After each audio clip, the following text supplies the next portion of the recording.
kunci kontak terpasang di motor seorang pegawai negeri sipil di Kota Parepare, Sulawesi Selatan, nekat mencuri motor. Pencurian ini terjadi di Jalan Andi Makassau, Kota Parepare, Sulawesi Selatan.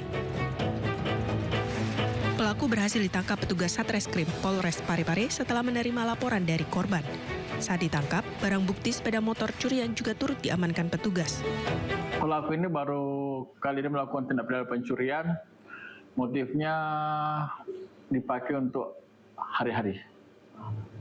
Itu secara refleks atau sudah direncanakan, Mas? Jadi tidak direncanakan, cuma pada saat itu melintas, kemudian melihat motor tersebut ada kuncinya di motor, mungkin pemilik kendaraan lupa, ada kesempatan, disitulah ada niat. Atas perbuatannya, pelaku dikenakan pasal 362 KUHP dengan ancaman 5 tahun penjara.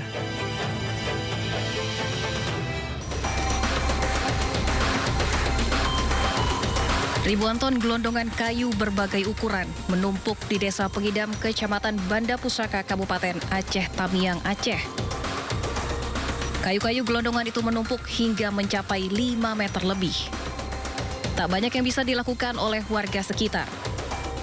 Mereka hanya bisa berharap kayu-kayu tersebut bisa digunakan untuk membangun kembali rumah mereka yang rusak diterjang banjir bandang. Nah, jadi harapan kami dari masyarakat Kampung Pengidam, dari pemerintah desa, mudah-mudahan pemerintah mengizinkan kami untuk mengelola kayu ini untuk dijadikan bahan rumah. Pada saat bencana melanda, puluhan rumah warga rata dengan tanah tersapu banjir yang membawa gelondongan kayu. Dan hingga hari ini, di lokasi perkebunan dan perumahan warga, gelondongan kayu masih menumpuk. Belum ada tanda-tanda untuk segera dibersihkan. Dari Aceh Tamiang, Aceh, Syukri Sarifudin, iNews melaporkan.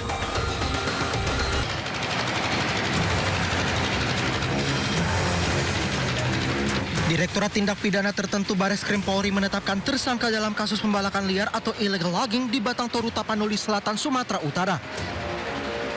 Diketahui penetapan tersangka dilakukan setelah penyidik melakukan gelar perkara bersama pihak kejaksaan Jumat 2 Januari 2026. Direktur Tindak Pidana Tertentu Bareskrim Polri Brigjen Pol M. Irhamni menyebut sudah ada 2 tersangka. Meski begitu, Irhamni belum merinci terkait identitas para tersangka itu. Sebelumnya Irhamni menyebut status kasus kayu gelondongan di daerah aliran Sungai Garoga, Tapanuli Selatan hingga Sungai Anggoli, Tapanuli Tengah ke tahap penyidikan.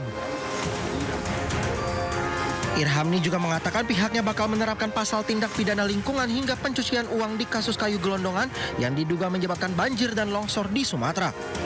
Tim Liputan iNews melaporkan. Direktorat Tindak Pidana Tertentu Bareskrim Polri tengah selidiki dugaan pembalakan liar atau illegal logging yang mengakibatkan banjir bandang di Aceh Tamiang. Pembalakan di hutan lindung diduga menyebabkan gelondongan kayu terbawa banjir. Kemungkinan identifikasi kami adalah kegiatan-kegiatan pembukaan lahan di hutan lindung, Serbajadi ataupun Simbang Cernih.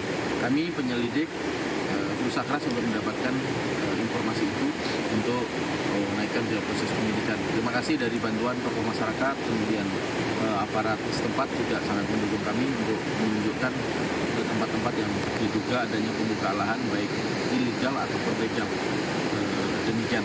Tentunya legal tidak menutup kemungkinan juga adanya dampak lingkungan yang rusak ataupun apalagi kalau Heliana tiba di gedung Bareskrim Polri sekitar pukul 9.30 pagi dengan didampingi kuasa hukumnya. Heliana diperiksa oleh penyidik Bareskrim sebagai tersangka kasus ijazah palsu miliknya. Sebelum diperiksa, Heliana mempertanyakan proses verifikasi yang dilakukan KPU saat pencalonan dirinya sebagai anggota DPRD dan juga bupati. Heliana juga mengungkit penerapan KUHP baru dan mengklaim tidak ada yang dirugikan dalam kasus ijazah palsu miliknya. Ijazah S1-nya karena kampus 2024 sudah. Pertama saya melaksanakan semua proses hukum yang seharusnya dan saya menghormati itu. Lalu terkait ijazah dugaan ijazah palsu ini, perlu saya sampaikan bahwa di sini tidak ada niat jahat. Jadi tidak ada niat jahat dan kita juga tidak mengetahui tentang hal itu.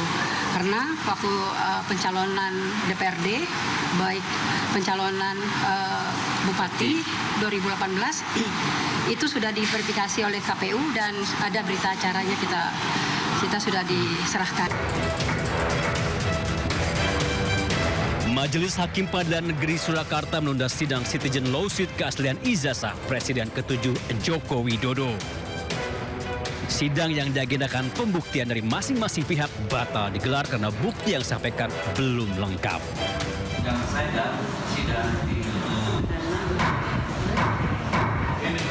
Menurut pengacara penggugat M. Taufik, kuasa hukum Jokowi hanya membawa satu bukti berupa copy file scan laporan polisi 9 terlapor. Tidak pernah di dalam persidangan hari ini, dan tadi majelis hakim mengatakan kalau sampai tanggal 13 tidak bisa menunjukkan bukti tambahan, artinya memang tidak pernah ada ijazah yang dihadirkan di persidangan. Ya. Sementara itu, kuasa hukum Jokowi telah mengajukan permohonan pinjam pakai barang bukti ijazah Jokowi yang saat ini berada di penyidik Polda Metro Jaya.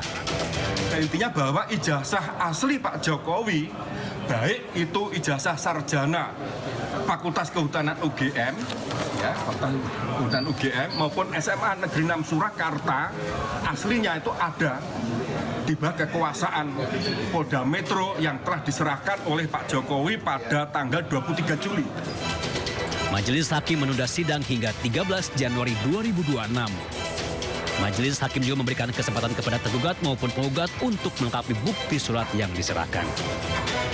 Dari Surakarta, Jawa Tengah, Septiantoro, iNews melaporkan.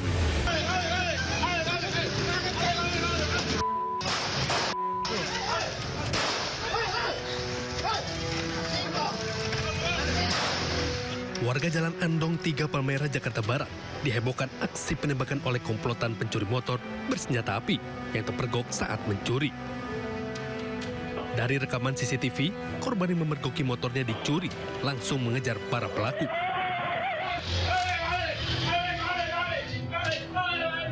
Seorang pedagang beras yang berupaya membantu korban menggagalkan aksi curanmor ini justru menjadi sasaran tembakan di bagian kaki. Menurut saksi mata, pelaku yang panik sempat melawan dengan menembakkan senjata api sebanyak 3 kali yang juga mengenai pagar rumah warga. Para pelaku akhirnya dapat melarikan diri dengan motor curiannya, namun sepeda motor milik pelaku yang tertinggal berhasil diamankan warga. Sih kalau tidak salah itu sekitar 2 atau 3 kali ya. 3 kali, tepatnya 3 kali.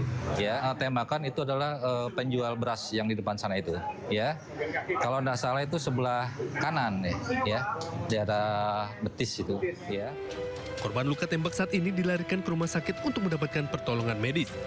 Pihak kepolisian dari Polsek Palmerah dan Satreskrim Polres Metro Jakarta Barat masih menyelidiki peristiwa tersebut.